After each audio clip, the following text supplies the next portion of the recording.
footballgameplan.com, where football makes sense. I'm Emery Hunt, dissolve the playbook, sitting with Rafael Fernandez, and we'll bring you a CFL team preview for the Winnipeg Blue Bombers. Now, Rafael, terrible year last year for Winnipeg. They were better than their record indicated. They were 4-14.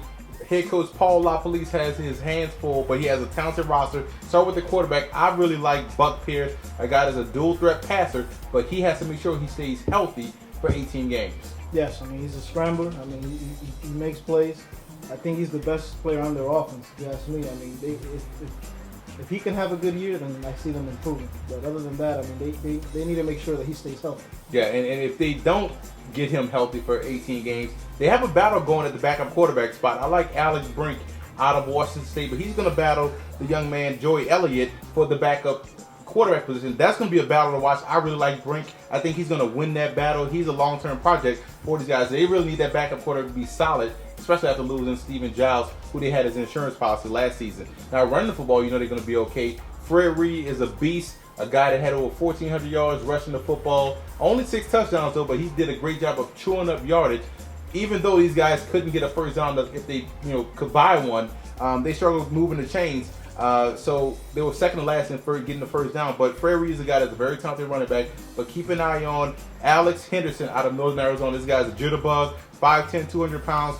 Very talented player down there in Flagstaff, Arizona.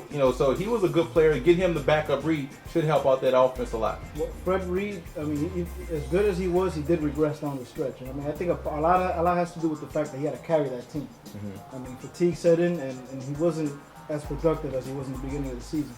But I believe that if they, like I said, if they improve their quarterback play, that's only going to help Reed be that much better and help them carry them even more. I mean, at running back, I think they're fine. I mean, they have a nice battle for the backup, but I believe at running back, they're in great shape. I think depth is a concern at their running back spot. They got to find another guy to help out Reed to spell him some, because you don't want to give this guy too much, because you don't need him for 18 games. Now, where they don't have a problem with depth is at the receiver spot. You talk about Terrence Edwards. This guy's a very good wide receiver, about 6 feet tall, 180 pounds, talented playmaker, 1,300 yards receiving last year. 12 touchdowns, 17 yards a catch. Phenomenal player. But they drafted Jade Etienne out of Saskatchewan this year. This guy is a beast, 6'3", 195.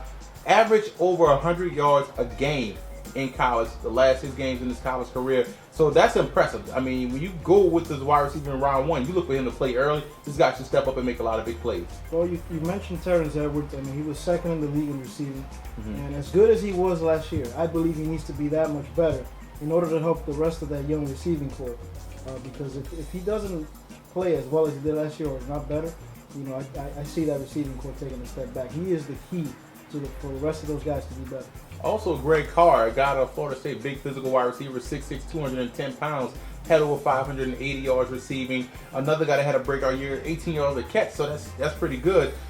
Keep an eye on Alex Watson, another guy out of Northern Arizona, 5'9", 185, a guy that can make you miss in the phone booth real quick when he gets that football in his hand. So keep an eye on Watson. They just signed him recently, but I'm still waiting for a 2008 second-round draft pick, Aaron Hargraves, to break through. They drafted him high. They need him to step up and be a playmaker that they envisioned when they picked him up. But second-year player Corey Watson out of Concordia should improve this passing game, and he should step up after a solid rookie season. He had a real good year. Now, all this is for naught if you can't protect the quarterback. That offensive line they have, I think, is a pretty solid bunch. So I think they got a pretty solid group. They're led by center Ibrahim Khan, 6'3", 300 pounds.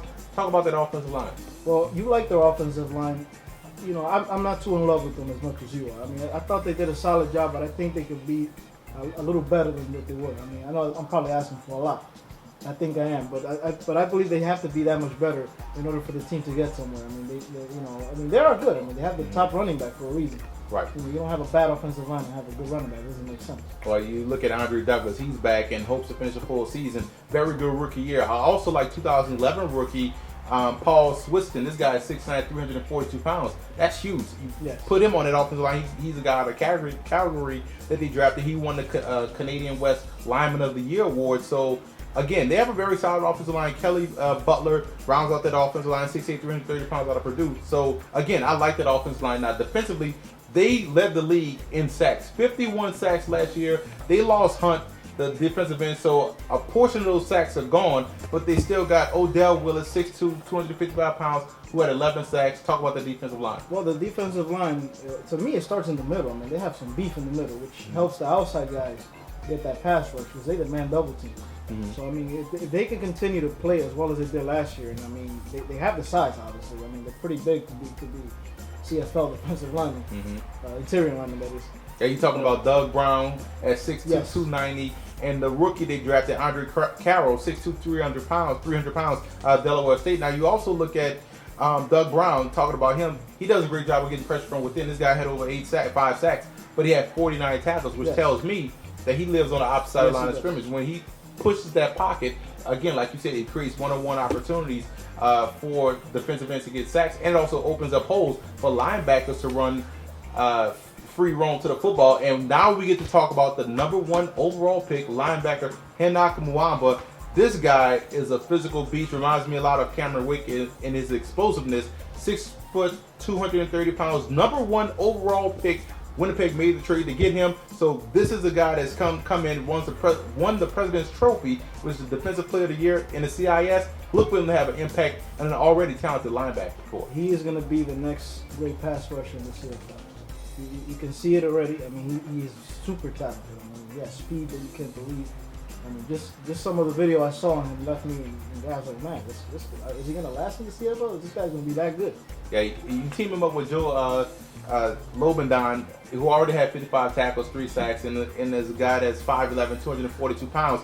That's an imposing linebacking core, you know, so I like that. And quietly, Marcellus Bowman is a physical freak, an athletic freak at 6'3", 230 pounds. Another guy, 51 tackles, 3 sacks, and an interception. So when you have that type of talent that it can excel in the pass game, and you bring in a guy like Mwamba to already go with Lobendon and company, that's a very talented linebacking core. They may have the best linebacking core in the league based off potential, because Mwamba is going to come and make a good play, a lot of good plays for the Blue Bombers. Now, speaking of that secondary, what do you think about the secondary? I think they're a good tackling group.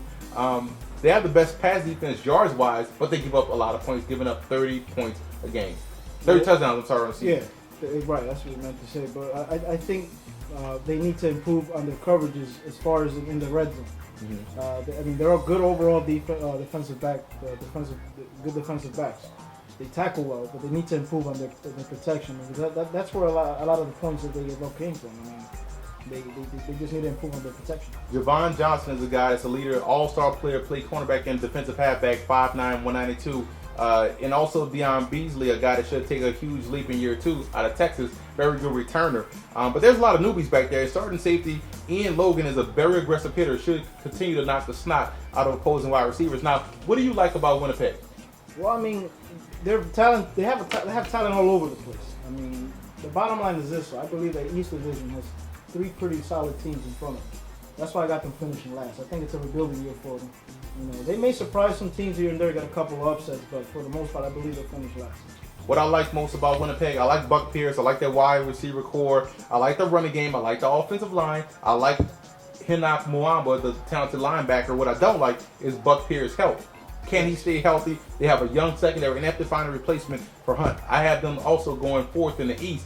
I think they missed the playoffs, but they're going to be better than 4-14. Yeah. I think they're still going to finish 4th by nature of how talented the rest of the teams are. Right.